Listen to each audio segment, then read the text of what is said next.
People visit Yellowstone National Park every year to observe its wildlife and its many hydrothermal features. One question that comes to many visitors' minds as they traverse one of the world's largest active volcanoes is, when will Yellowstone's next eruption occur? When a volcano is dormant, this question can be answered by examining trends in monitoring data, such as seismicity, ground deformation, and gas emissions. But what about dormant volcanoes like Yellowstone that show no signs of becoming active anytime soon? For dormant volcanoes, we typically do not forecast an eruption date in the future, but rather the probability of an eruption within a certain time frame. This is much like a long-range weather forecast, for example, estimating the likelihood that the upcoming hurricane season will have more storms than a typical year. To some extent, volcanic eruption forecasting relies on knowledge of the frequency of eruptions at a particular volcano. As an analogy, let's say you live next to a baseball field, and you want to know when a baseball is going to be hit into your yard.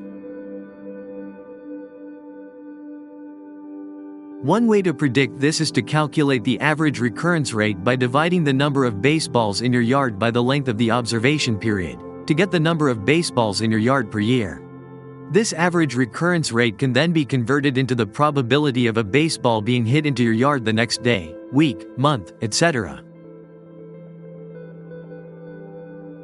Similarly, forecasting volcanic eruptions requires knowledge of the number of eruptions that have occurred over time. Geologists accomplish this by combining geologic mapping with geochronology to determine the history of volcanic eruptions.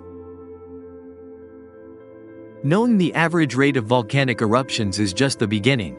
Geologists also need to understand whether volcanic eruptions are one-off events that occur in isolation from other eruptions, or whether they occur in clusters as part of a larger volcanic event.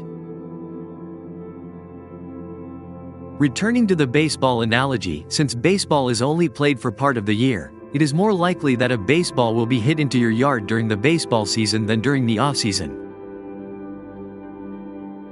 Recent research suggests that many volcanic systems, including Yellowstone, operate in a similar way, with several eruptions occurring in quick succession, separated by long periods of little or no eruption. To accurately predict volcanic eruptions, these clusters of eruptions need to be well characterized. Determining the rate and pattern of a volcano's eruptions is only part of the job. Once a volcano's eruptive history is known, the next task is to try to understand where the volcano fits into its life cycle.